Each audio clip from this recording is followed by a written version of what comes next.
Bonjour.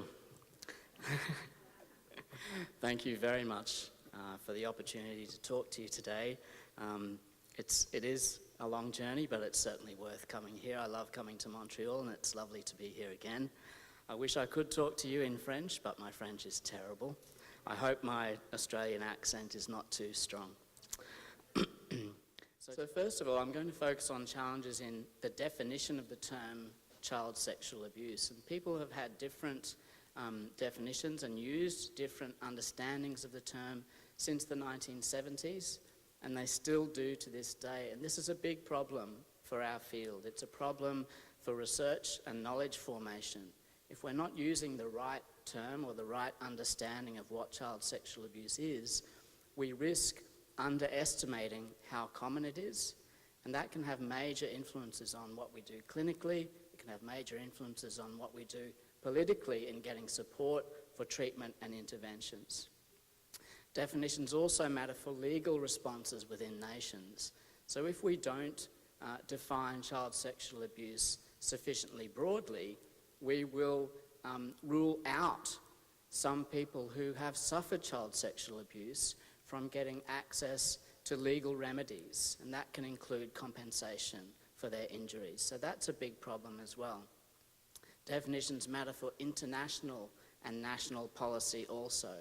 So recently the United Nations Committee on the Rights of the Child put out a definition of child sexual abuse which actually included forced child marriage. Okay, and that was quite an important definition. That's the first time that has been included within such a definition. That's a big question. Okay, do we expand the notion of child sexual abuse to forced child marriage? And if we do, what positive consequences could that have? And if we don't, what negative consequences could that have? Definitions matter also for prevention and treatment responses. And I know that there's a lot of clinical experts in the audience today. You would also know much more about this than me, and I can't tell you anything about that particular field. But certainly it's clear that if we rule out some forms of what we understand as child sexual abuse from normal definitions, that those people may not be able to get access to clinical treatment that they need. And definitions also matter for the establishment of social norms about what is acceptable in civil society and what is not. So as a brief example, the phenomenon of female genital mutilation or female genital cutting, some would see that as a form of child sexual abuse, some do not. Should we include that within the concept of child sexual abuse and help to establish a social norm against that behaviour? So I'll focus on challenges in definition. The second thing I'll focus on is challenges in how we measure child sexual abuse. Okay, and obviously there's two parts to that. One is in how we define it. So if we define it very narrowly, we will come up with a lower estimate of how frequent it is in a population. If the definition is broader, we will get a broader definition. And sometimes an inappropriately broad definition can be damaging. So we don't want to include things within the concept of sexual abuse if they are not properly understood as being child sexual abuse. That can be self-defeating, and it can also label people as sexual abuse survivors when they may actually not be. I'll look at trends in prevalence of child sexual abuse across the world, including in Canada. You probably know that there has not been a national study of the prevalence of child sexual abuse in Canada, which is a shame. I think there should be one. It's a major public health issue. An essential part of a public health response to a major public health issue is to measure how frequently it occurs. So no one here and no one in this country knows, based on evidence, how often child sexual abuse happens. That's a problem. So I'll look at some different studies from around the world that have used different definitions of child sexual abuse, and so you can see how they come up with different results. Finally, I'll look at some legal and policy responses, and here I'll draw on some very recent groundbreaking reforms and recommendations from the Australian Royal Commission into Institutional Responses to Child Sexual Abuse. So just a little bit of background, and forgive me, you may all be completely on top of this, so forgive me if you are, but we know, and it's worth reminding ourselves, that the effects of child sexual abuse on health, behaviour and functioning are substantial and enduring, especially when accompanied by other forms of maltreatment.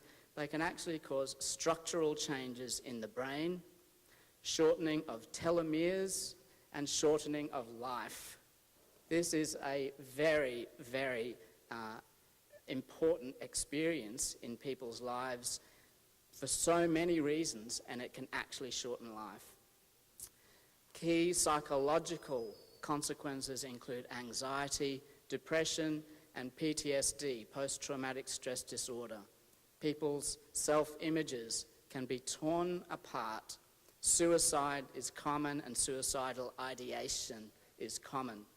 Substance abuse, alcohol and smoking are often used as coping mechanisms, which themselves are damaging but can cause consequent disease like obesity and heart disease. Sexual dysfunction and difficulty navigating adult relationships are also common. How terrible that such a beautiful, intimate part of life can be torn apart by these kinds of experiences in childhood. Effects on academic performance at school can be profound, which then have flow-on effects to employment and economic well-being. So a sound definition of sexual abuse is required to facilitate clinical tertiary prevention, that is, measures to limit the impact of sexual abuse on those who have experienced it, for all those, not just some of those who have experienced sexual abuse. So here's where some of the key differences in definitions really start to come into play. So many people, many studies, many epidemiological studies have not included non-contact acts of sexual abuse within their definition. That's a problem. Many studies have not included sexual abuse between children or adolescents as child sexual abuse. That's a problem.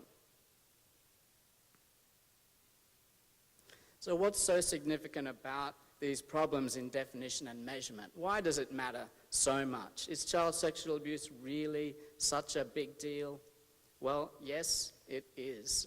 And partly because there are some aspects of it that are different from other forms of maltreatment.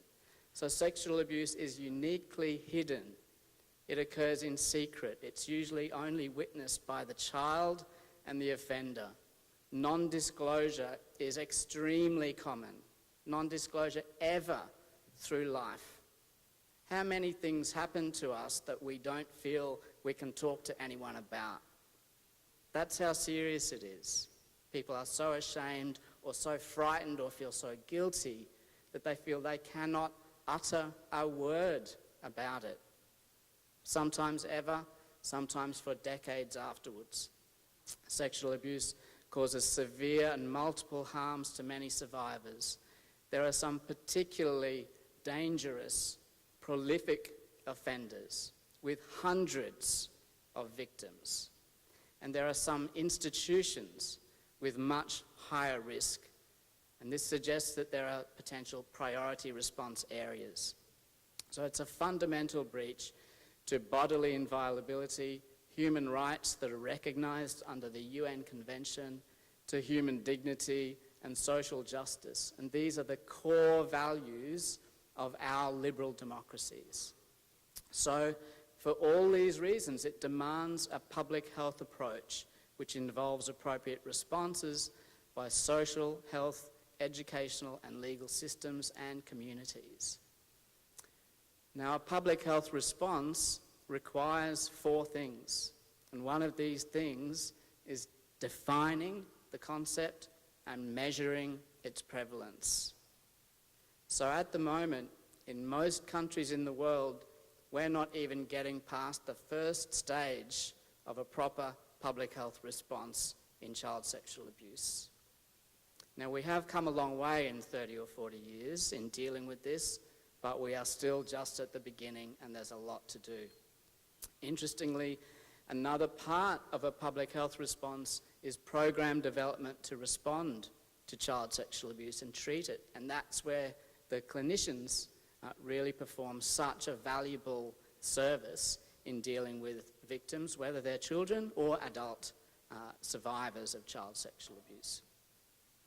The bottom line, or the outcome of this, is that without a sound definition of sexual abuse and reliable, robust data at a national level on its prevalence, we don't know its precise nature, its magnitude, or its risk profiles. So we don't know the kinds of acts that occur, how frequently they occur, how severe they are. We don't know how old or what sex the children are that are most likely to suffer it. We don't know how old or what sex or what relationship is held with the child by the people who are most likely to inflict it. We need good data on this. Without that, we can't formulate appropriate, targeted prevention and treatment strategies. We might have some broad strategies applied at a broad level, but they're not going to be sufficiently sensitive to the context. And also, without repeated studies of prevalence, we can't know if we're doing better in reducing the overall prevalence. So we can't measure change over time or the impact of our policy responses. So we're stuck without this. So sound conceptual definitions of sexual abuse and reliable prevalence data are essential to inform national laws and prevention approaches in every country, and for international bodies to set social norms about what is acceptable. So to adopt a sound approach based on tenets of human rights and social justice, we need to acknowledge child sexual abuse, define it, measure it, formulate appropriate responses suited to different kinds of sexual abuse. So, for example, different forms of abuse applying to different children of different ages might require different responses. We might need special programs for kids in the senior years of school compared with kids at kindergarten or in the early years. We then need to monitor the outcomes of those responses and refine them accordingly. Now, in fulfilling this obligation, we are faced with many challenges. One is in definition, one is in measurement. So different ways of measuring child sexual abuse in the population are more or less rigorous and are more or less practicable or costly to conduct. And then in responses which depend on shared definitions and sensitivity to context. Unfortunately, we are also faced with continuing challenges from history. And I am going to just spend a couple of minutes on this. So sexual abuse has traditionally been ignored, it's been tolerated, and it's been minimized. And pioneers in clinical work and in academic work have been ignored. Individuals have concealed what they have discovered, and whole societies have turned a blind eye to this terrible phenomenon, and they continue to today. So early clinical pioneers like the French physician Ambroise Tardieu were ignored or marginalized by his peers. Okay, so he discovered and charted incest and other forms of sexual abuse in France in the 1850s. But throughout history, the whole phenomenon of child sexual abuse has occurred, but it's been mitigated, marginalized, and misrepresented, mostly by patriarchal forces and the men who have perpetrated it. This must stop. Freud famously recanted his discovery of hysteria caused by sexual trauma, perhaps out of horror at his discovery, perhaps out of personal pain, but also to submit to broader social forces and to protect his career. This was in Vienna in the late 1800s. Instead, he reversed the whole position and he blamed the girls and their mothers for what had happened. Many others have also concealed sexual abuse for personal gain, including recently and today. The Roman Catholic Church has an appalling record of clergy sexual abuse and cover-ups. Recently in Australia, data was analysed from 1950 to 2010, and it was found conservatively 7% of priests in the Catholic Church in Australia had offended against children. Within the Vatican, robust responses require proper understanding of the nature of child sexual abuse. Beyond the Vatican, a nation's public health approach, including through law, can implement measures for primary prevention to prevent it happening, secondary prevention to enhance early identification of cases, and tertiary prevention to provide services and treatment. If you can see on the screen the man on the right in black, I make no comment about whether he is guilty, but that, if you don't know, is Cardinal George Pell. He is the third most senior Catholic in the Vatican. He's Australian, he is from Melbourne, and recently he was himself committed to stand trial in a criminal court for sexual abuse offences he himself is alleged to have committed. So he is now standing trial for a number of offences. So some of the most eminent researchers in the field have been trying to measure the prevalence of child sexual abuse at regional and national levels and even worldwide levels for quite a long time now. And they've met many obstacles, but they have persisted and they have done some great work. But they've used different methods to do it. And it started back in the late 70s and early 80s with some of the first epidemiologists to do work in this field. So Diana Russell on the left there did a study in the early 1980s in San Francisco of incest. Okay? Incest is sexual abuse within families, and often considered to be inflicted by parents on children alone, sometimes more extended family relationships. Obviously, incest is a very severe and significant form of sexual abuse, but if we only study incest as a kind of sexual abuse, that's a very narrow definition. We're going to get a very small prevalence rate. We are going to identify, hopefully, incest survivors, but we're going to miss many other forms of sexual abuse. David Finkelhor on the right has gradually conducted more and more national studies using much broader definitions of sexual abuse, and he's done at least 4 national repeated studies in the USA. And that's impressive. And that's the only country that has done the same kind of repeated study over time to not only identify within a single study what the prevalence is, but to track changes in prevalence over time to see if prevalence is increasing, staying about the same, decreasing, or doing different things for boys, different things for girls, different things for penetrative sexual abuse, different things for non-penetrative sexual abuse. And all these nuances and differences are meaningful. We need to be sensitive to those differences. So these studies need sound definitions and robust methodologies. So if you just bear with me for a couple of minutes here, I'm sorry about the text, it might be hard to see, but I'll try and focus on some key points. So there are some major areas where these studies differ and major issues that they need to address. First of all, there are three major areas in which definitions vary in these studies. First is, who is a child? Is it someone aged up to 18, but under 18, under 17, or a lower age? We have difference of opinion. This is crazy.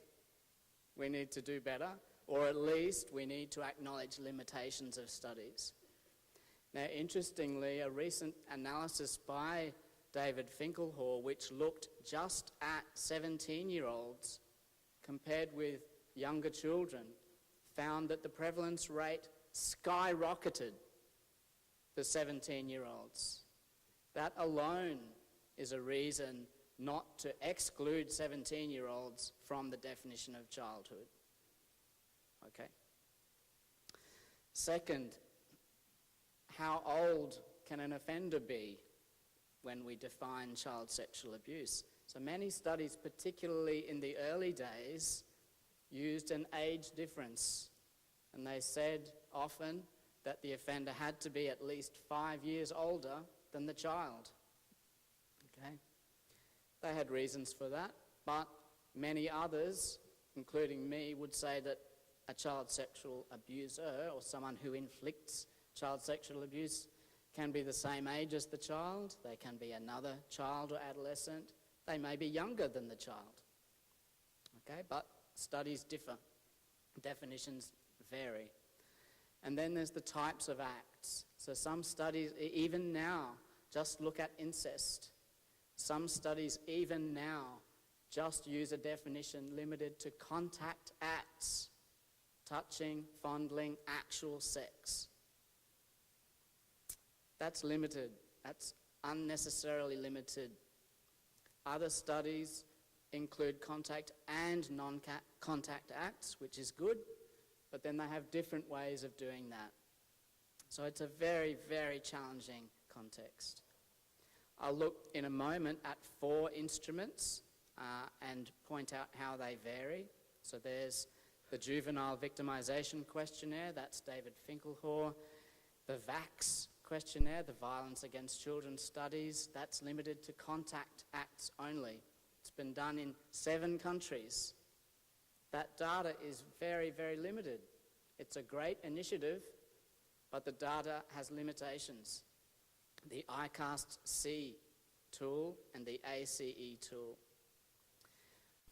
Now, just for a moment, I'm just going to mention a couple of methodological problems. I won't go into this too much, but I'll point out how these studies have been implemented and how some studies are likely to give better results than others or to be more viable than others. So the Finkelhor studies are an example of studies that have been done by telephoning households and getting data that way. And for a very big country like the USA or Canada or Australia, that might be the only viable way in which to do a study like this. Okay, it's cheap. You can't reach households on the individual level because it's too costly and the country is too big. But there are problems now with telephone studies to households because so many people have mobile phones. So we need to adapt that to use mobile phones, and that's hard. Second, many studies around the world have been done in schools. And that's a good way of capturing large numbers of children. They can still generate representative samples that way, but it's difficult. But the big problem with a school-based study, well, there's 2 big problems. One is getting approval from school authorities and parents. And a second problem is that unless you administer the study in the last year of school, you are not going to get prevalence data across the whole range of childhood. So if you only administer a study with 14-year-olds in school, you will only get data from them up to age 14. Okay, so that's a problem. Third, household studies have been used in many countries, particularly very small countries where it's more practicable. But even still, they're very costly. Okay, so let's look at some key findings from prevalence studies. And I thought I would just start by noting some big figures that might be kind of easy for everyone to remember. And because many people, even in the field, naturally still don't have a good understanding of what the best evidence actually says. So taking some data from global meta-analyses of many, many, many studies and pooling those results, we do get a pretty good estimate of how frequent child sexual abuse is. And broadly, we might conclude that across the world, 15 to 20% of girls experience sexual abuse, and 5 to 10% of boys suffer sexual abuse. 15 to 20% of girls, 5 to 10% of boys. It's obviously very common. There's 3 separate meta-analyses there by Perida, Stoltenborg and Barth, and they all give similar results. So it's quite a compelling body of evidence. I'll just point out there that the Barth study stratified different kinds of sexual abuse, and that gives it some more interest for us. So it analysed 55 studies, and it looked at different groupings of types of sexual abuse. So forced intercourse was experienced by 9% of girls and 3% of boys. Now, that's significant, including clinically, partly because some studies have shown that while all sexual abuse is likely to be damaging, not in every case, but it's likely, the experience of sexual abuse which involves forced penetration is likely to produce more damaging injuries. So that study is interesting. So for example, in any 100 Canadian children, extrapolating from this, in any 100 Canadian girls, 9 will experience forced intercourse in their childhood. In any 100 Canadian boys, 3 would. Beyond that, contact sexual abuse was found for 13% of girls and for 6% of boys, and non-contact sexual abuse, 31% of girls and 17% of boys.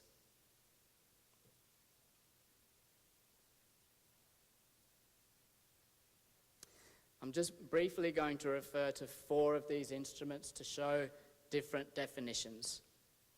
So on the left of this slide is the definition used in the Violence Against Children studies, which were done very recently by a team from the USA in 7 nations. Sexual violence was relatively narrowly defined to include contact experiences only. Okay, so the major limitation there is that it excludes non-contact sexual abuse. So things like exhibitionism, voyeurism, forced sexual behaviours that do not involve actual physical contact, exploitation through computers or the internet, all of that is not counted in that study. So it's limited. On the right is the definition used in the Adverse Childhood Experiences IQ, the International Questionnaire. It is limited to sexual abuse inflicted by an adult or someone 5 years older or more. It also excludes non-contact sexual abuse. So there are 2 major limitations to that study. The ICAST-C, which stands for the ISPCAN Child Abuse Screening Tool, child version. This is problematic. It has been used in quite a few studies, most recently in a study in 9 countries in the Balkans. There are several limits to this definition. And I am being critical here, okay, because lawyers are critical.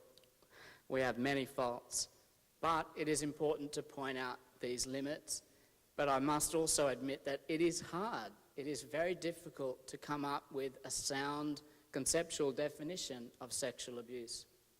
Nevertheless, here are 2 limits in this instrument. There is no specific question about actual intercourse.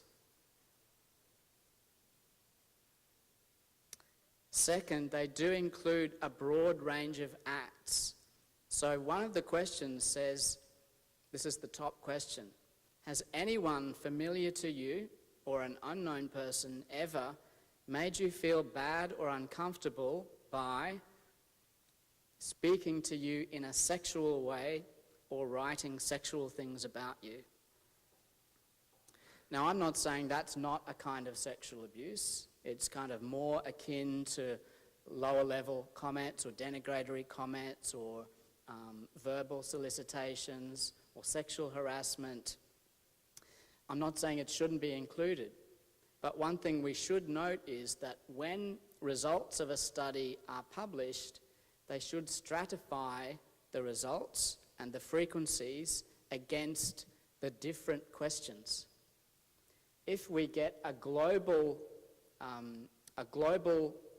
result from this study, it could be somewhat inflated by many people responding yes to that question, but fewer people responding yes to the other questions.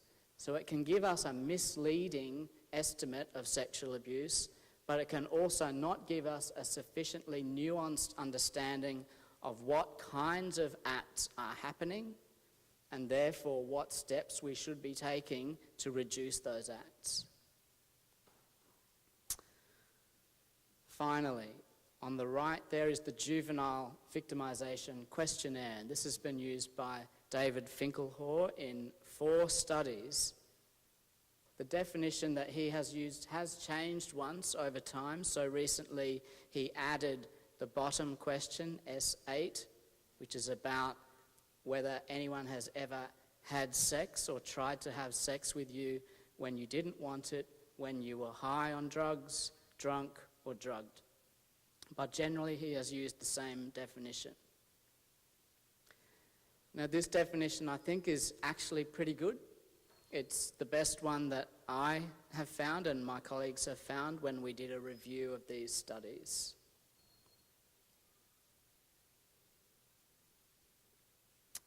Okay, just excuse me a moment while I try and get the technology to happen. We're just going to look at a few studies and their findings now. Is that showing on screen? Okay, Canada, you're first. No national study for you. Not yet. It's not too late. How about Quebec? Yes. I think someone here was involved in this study, at least one person. So there has been a study in Quebec in 2009. They used the age cutoff for children of under 18. That's good. The definition: unwanted sexual touching and intercourse by an adult or a child at least 3 years older. Okay, so quite a narrow definition. Contact acts only. I hope I've got this right. Contact acts only, but by an adult or a child aged at least 3 years older. Nevertheless, that gives us some very valuable data. 22.1% of girls in Quebec had experienced sexual abuse of that kind. 9.7% of boys. They're quite staggering figures. I've got a bunch of studies here. I'm only going to look at some because we don't have time, but let's have a look at a few more. So one from America. This was done in, well, just before 2006, but it had a very limited definition. Contact sexual abuse by a parent or adult caregiver before 6th grade. 4.5% of children.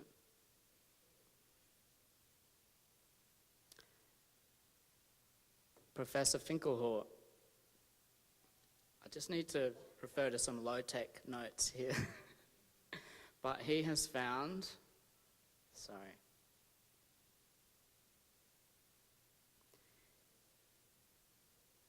So this is from a pooled analysis of 17-year-olds from 3 of his national studies.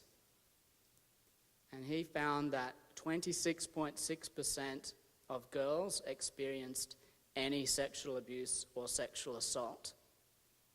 He found 5.1% of boys had experienced any sexual abuse or sexual assault. When he broke down the data and looked at penetrative sexual abuse, he found that 6.1% of females had experienced penetrative sexual abuse or assault, and 0.6% of boys had. Okay, so that stratification of different kinds of abuse can be very, very useful. I'll just make one more point about the USA studies. You might have heard people saying that there has been a massive decline in sexual abuse in America. Has anyone heard that?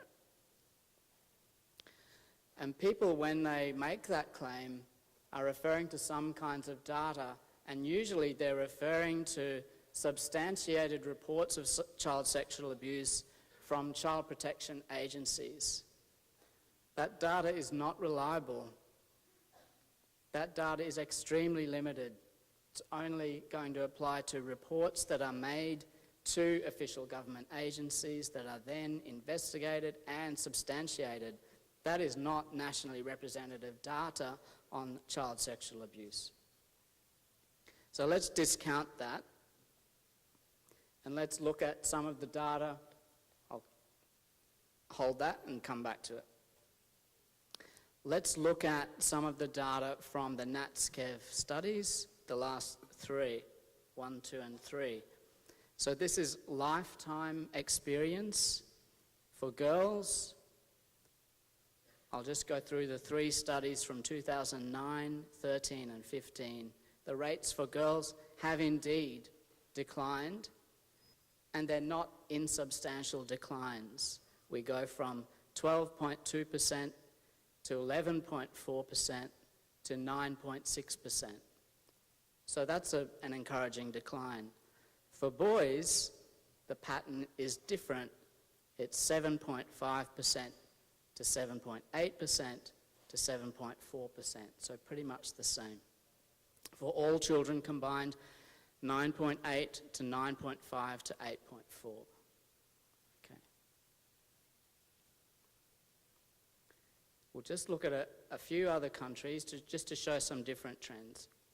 Australia, only one national study, used a long definition of many behaviourally specific acts, and this is the best method to identify a reliable outcome. So this was a study by Michael Dunn in 2003.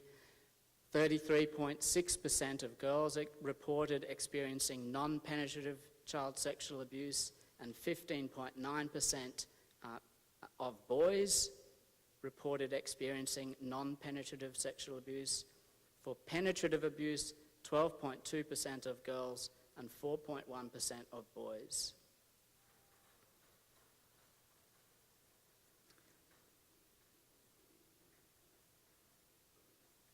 In the Balkan nations, the recent study published in 2018 found that contact sexual violence ranged from 3.5% to 9.8% in these 9 different Balkan nations.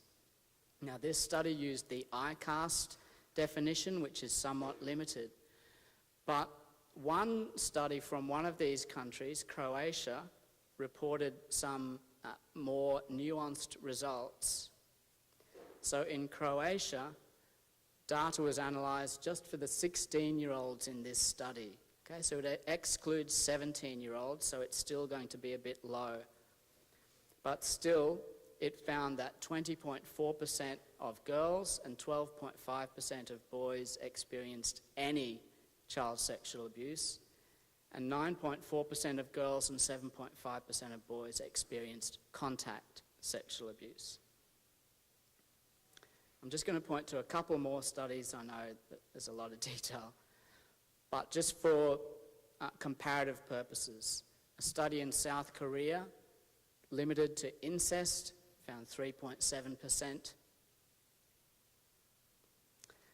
A study in Taiwan by Feng in 2015 used the ICAST definition. Now, interestingly, whereas most countries in the world you'll find a much higher experience of sexual abuse for girls than boys, in Taiwan and in some other countries in Asia and the Middle East, we find the opposite trend. We find boys experiencing more sexual abuse than girls.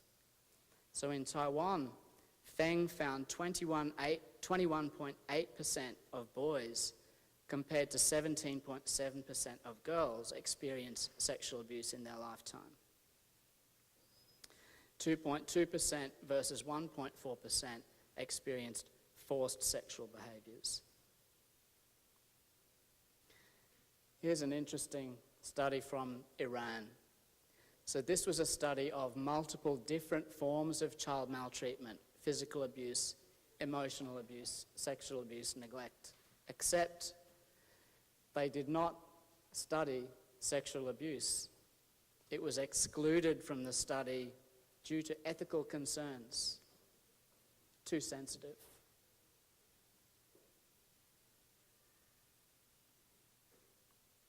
Palestine, a different method again, a different definition using a list of 13 specific contact and non-contact acts. Some extraordinary rates here, particularly by strangers, which is more unusual in most societies. 45.2% prevalence by strangers. Okay, now that could have been swayed by a lesser form of sexual abuse, and the results weren't reported at that stratified sense. But still, 18.6% sexual abuse by a family member in Palestine reported in that study. These are I've just chosen nationally representative studies. Okay, so these are the best kind. They're not clinical or convenience samples.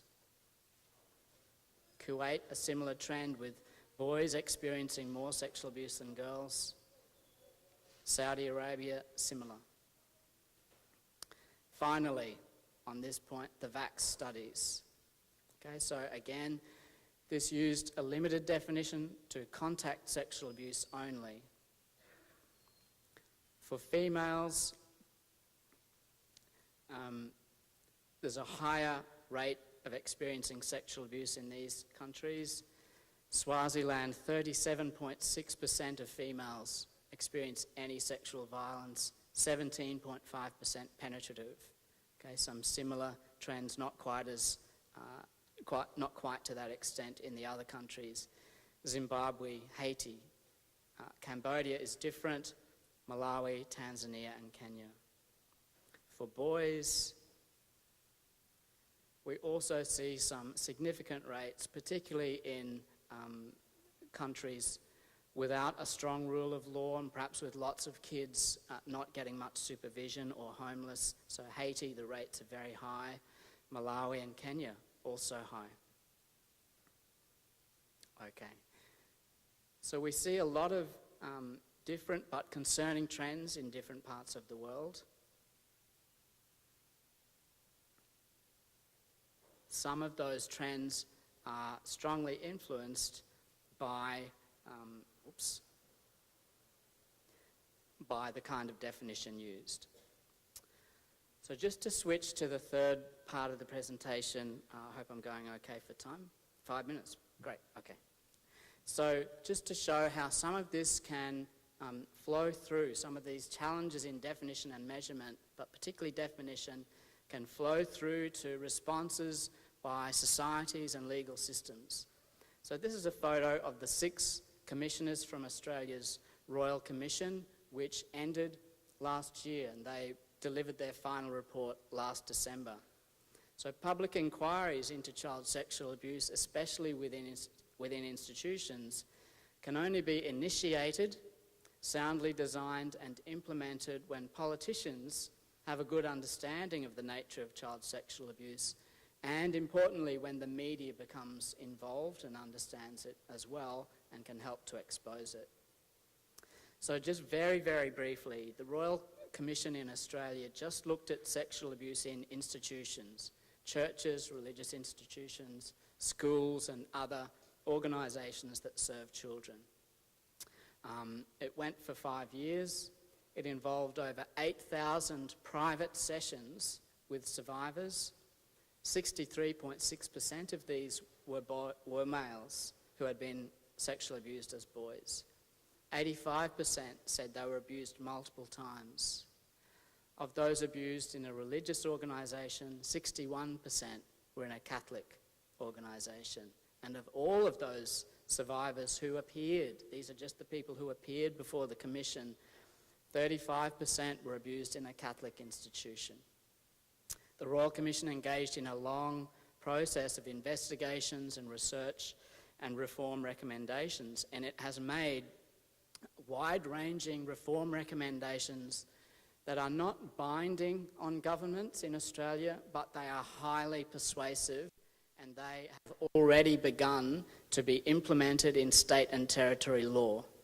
And this is where definitions of child sexual abuse again become important, and I'll show you why. So, for example, civil statutes of limitation have been reformed in 7 of our 8 states and territories now. Basically, to cut a long story short, whereas previously a survivor of child sexual abuse had to commence a civil legal claim by the age of 21, obviously most couldn't, now they can institute a civil legal claim in the court system at any time in their life. That's a major development. Now, Canada was way ahead here because you made these reforms way back in the 90s, which is amazing, although not in Quebec yet, and not in Prince Edward Island. But still, most of Canada has this similar position. But the problem here is that if the term child sexual abuse is not defined properly in this legislation or in court judgments, then some survivors may be excluded from this. So if, for example, it excludes non-contact acts, that could be a problem. Okay? Second example is that a national redress scheme is in the process of being implemented for survivors of institutional child sexual abuse. The aim is to provide financial redress to survivors, about to an average of $65,000 in an informal, non-court system. So it's meant to be cheap, quick, and non-traumatic for survivors.